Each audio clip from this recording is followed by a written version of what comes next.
Pack your bags, Sophia. You're done here.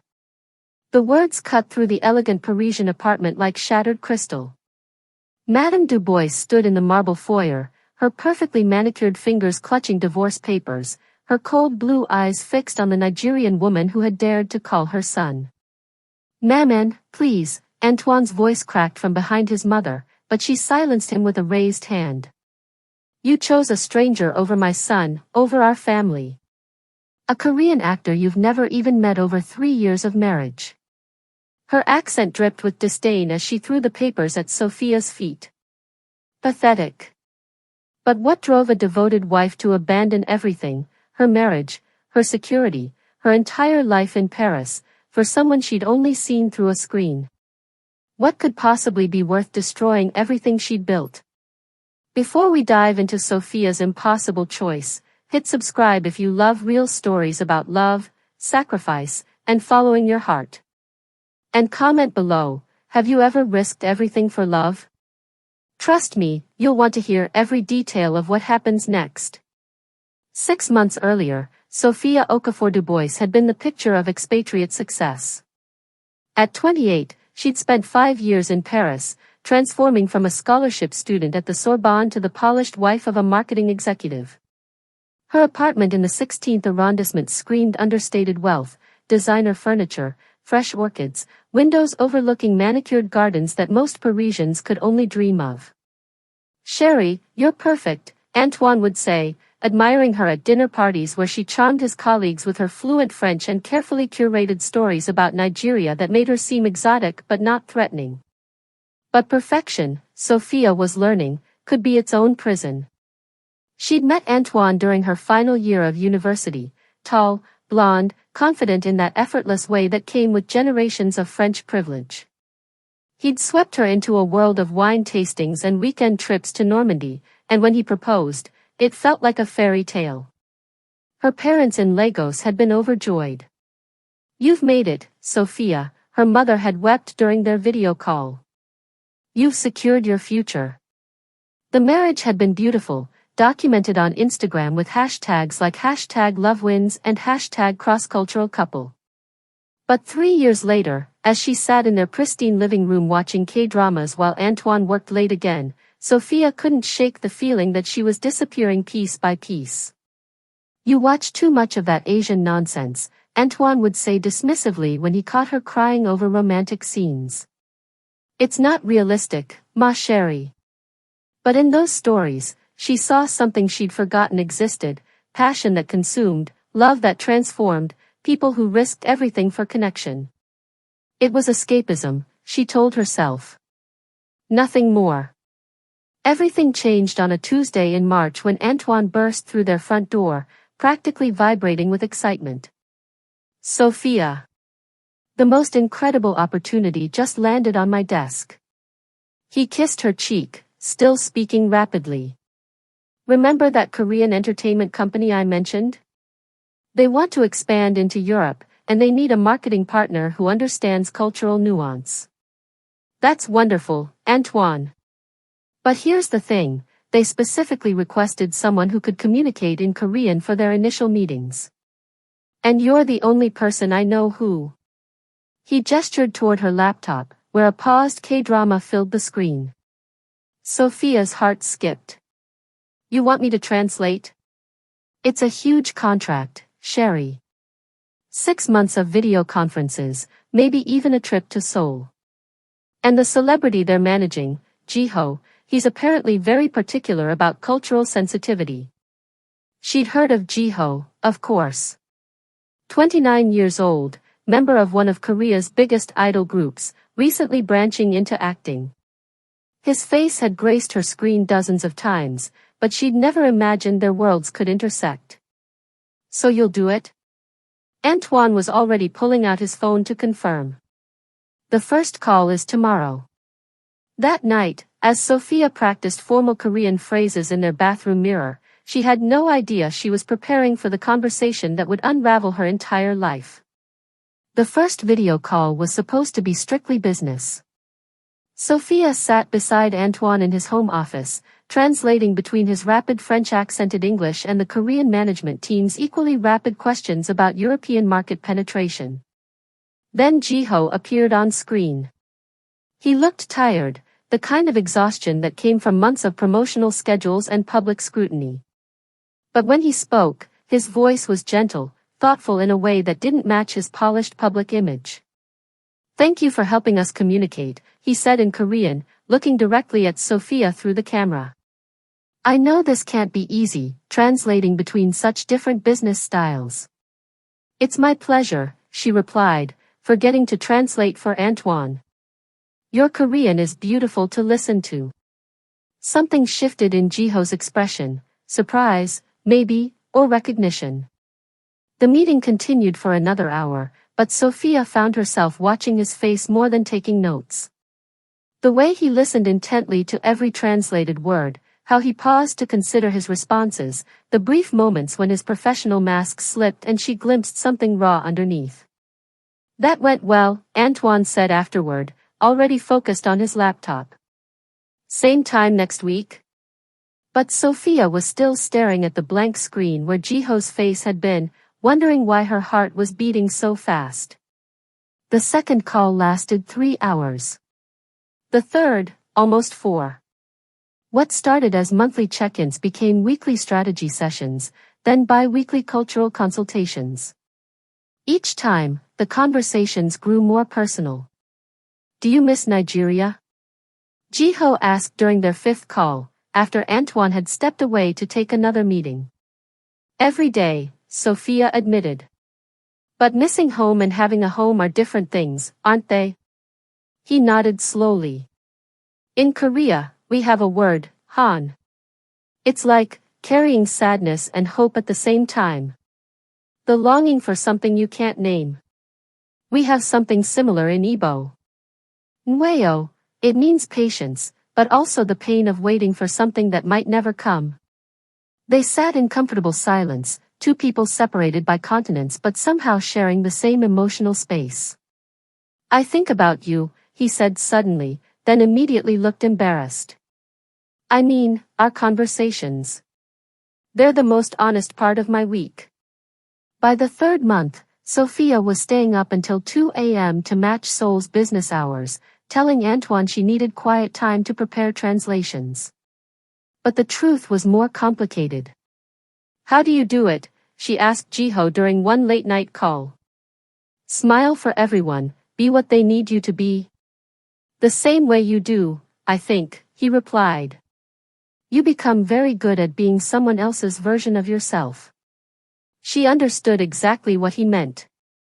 In France, she was the grateful immigrant wife. With her Nigerian family, she was the success story. With Antoine's friends, she was the exotic but harmless addition to their social circle. But with Jiho, in Korean, she could just be Sophia. "My husband thinks I watch too much Korean drama," she said one night, immediately regretting the mention of Antoine.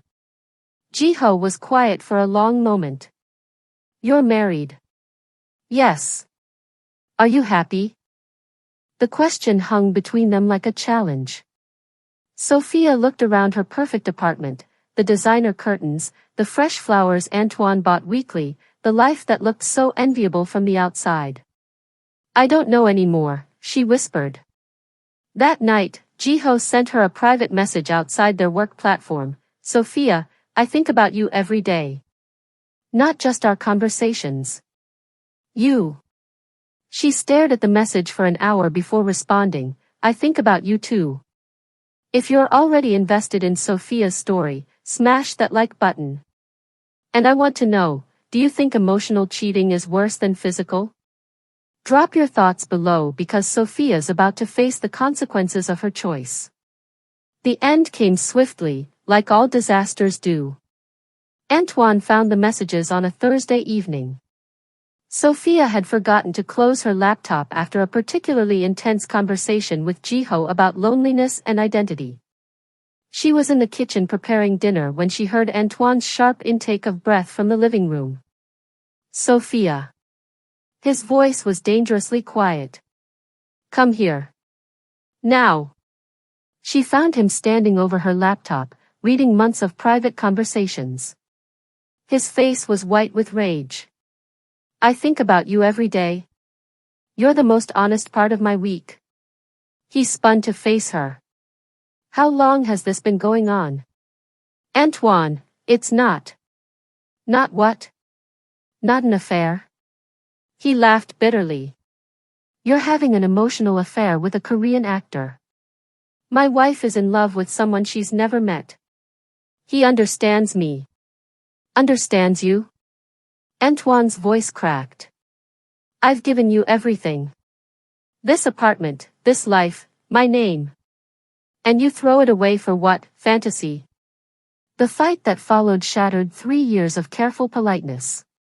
Antoine screamed about trust and betrayal. Sophia yelled back about loneliness and feeling invisible.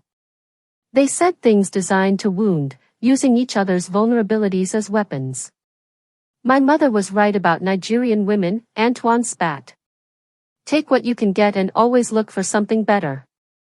Maybe your mother should have married you herself, Sophia shot back. Since she's the only woman whose opinion you actually value. That's when Antoine made the call that would destroy everything. Within 24 hours, Sophia's parents in Lagos knew everything. So did Antoine's mother, his siblings, and half their social circle. The story was carefully crafted to paint Sophia as an ungrateful immigrant who'd bitten the hand that fed her. Sophia, what have you done? Her mother's voice through the video call was thick with disappointment. This man gave you everything, and you shame our family for a stranger? Mama, you don't understand. I understand perfectly. You've forgotten who you are, where you come from. This is what happens when you live in their world too long. You start thinking you deserve more than gratitude. Her father was worse. The strong, proud man who'd worked 3 jobs to send her to university could barely look at the camera. Come home, Sophia. Come home before you destroy yourself completely. But home felt as foreign as Paris now. She belonged nowhere. The French family was no kinder. Madame Dubois arrived at their apartment with divorce papers and a lawyer, her disappointment sharp as a blade. We welcomed you into our family, she said, her voice eerily calm. We defended you when people questioned Antoine's choice. And this is how you repay our kindness? Antoine stood behind his mother like a child seeking protection, no longer the confident man who'd courted Sophia with poetry and promises. I thought you were different, he said quietly. But you're exactly what they said you'd be, opportunistic. The word hit like a physical blow. The Korean project ended abruptly.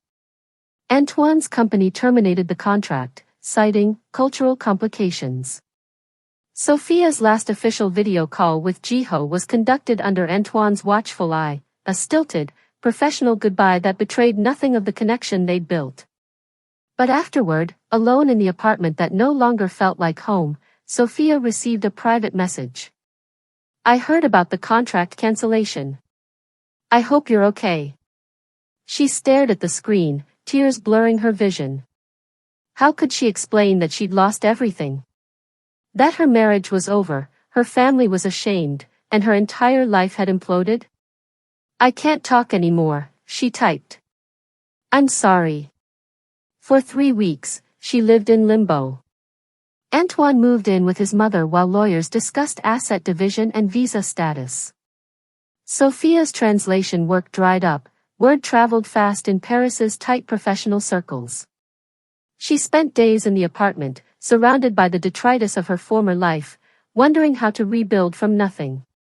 The darkest moment came when she found herself staring at a bottle of sleeping pills, not planning anything dramatic, just wondering if disappearance might be easier than reinvention. That's when her phone buzzed with a message that changed everything. Coming to Paris for a fan meeting next week. Can we talk? In person? Sophia's about to make a decision that will shock everyone. But first, what would you do? Comment below, and don't forget to subscribe for the conclusion. The fan event was held at Le Grand Rex, one of Paris's most iconic theaters. Sophia stood outside for an hour, debating whether to enter.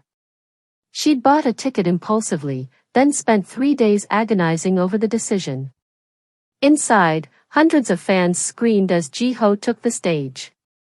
He looked exactly as he did on screen, polished, professional, radiating the kind of confidence that came from years of public performance. But when his eyes found hers in the crowd, his carefully maintained expression faltered. After the event, security approached her with a discreet message: "Mr. Jiho would like to meet with you privately." They met in a quiet cafe near the theater, both of them hyper-aware of the strangeness of sitting across from each other in physical space after months of virtual connection. "You came," he said in Korean. "I needed to see if it was real," she replied. They talked for 2 hours, about the fan event, about Paris, about everything except the elephant in the room. Finally, as evening light faded through the cafe windows, Sophia spoke the truth. "I left my husband." Jiho's face went very still. "Because of me? Because of who I became when I talked to you? Because you reminded me that I used to have opinions, dreams, a voice of my own." He reached across the table, almost touching her hand before pulling back. "Sophia, what we had, what we have, it's real. But this." He gestured between them. "I live in a fishbowl. My life isn't my own. And you've already lost so much." She understood what he wasn't saying. A relationship between them would mean more scrutiny, more judgment, more reasons for both their families to disapprove. It would be beautiful and passionate and ultimately destructive. "I know," she said quietly. "Maybe this was never about us being together. Maybe it was about you showing me who I could be." They parted with a hug that lasted too long and promised too much, both understanding that some connections transcend the possibility of traditional romance. 6 months later, Sophia Okafor had rebuilt her life on her own terms. She'd used her settlement from the divorce to start a cultural consulting business, helping companies navigate authentic cross-cultural communications. Her client list grew through word of mouth, executives who valued her ability to bridge not just languages but worldviews.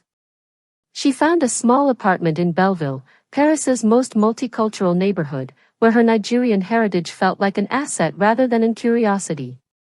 She cooked jollof rice for Korean neighbors and practiced French with elderly Senegalese men in the park. Most importantly, she learned to be alone without being lonely. "Are you happy?" her sister asked during their weekly video call. Sophia looked around her modest apartment, mismatched furniture she'd chosen herself, books in 3 languages, photos from recent trips to Seoul and Lagos, and smiled. "I'm free," she said. "Happy will come." She still watched K-dramas, but now she could appreciate them without needing them as an escape. She still thought about Jiho. He'd sent a congratulatory message when her business launched, but without the desperate intensity of before. Their connection had been real, transformative, necessary. But it had also been a bridge to something else, self-discovery. The woman who'd once hidden her opinions to keep peace now spoke up in meetings. The wife who'd dimmed her shine to avoid threatening her husband now blazed with her own light. The daughter who'd molded herself to family expectations now set her own boundaries. On a crisp autumn evening, Sophia received an invitation that made her laugh out loud. Antoine was getting married again, this time to a French woman his mother had personally vetted. The invitation was formal, proper, completely expected. She sent a tasteful congratulations gift and felt nothing but genuine warmth for her ex-husband. He deserved someone who could be happy in the life he offered. And she deserved the chance to build something entirely her own. That night, she video called her parents in Lagos. "I have news," she said. "I'm expanding the business to Nigeria. I want to come home for a few months, help companies there connect with international markets." Her father's face brightened for the first time since the divorce scandal. "You're bringing your skills home," he said.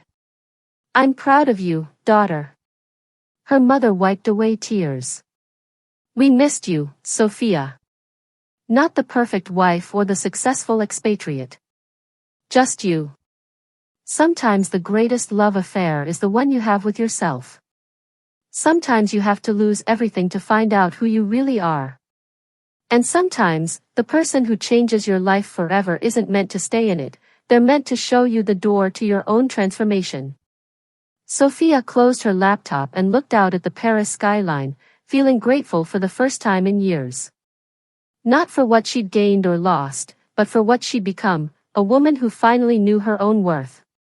Sophia's story proves that sometimes the greatest love affair is the one you have with yourself. If this story moved you, show some love with a like, subscribe for more real stories about courage and transformation, and tell me in the comments, what would you risk everything for? See you in the next story.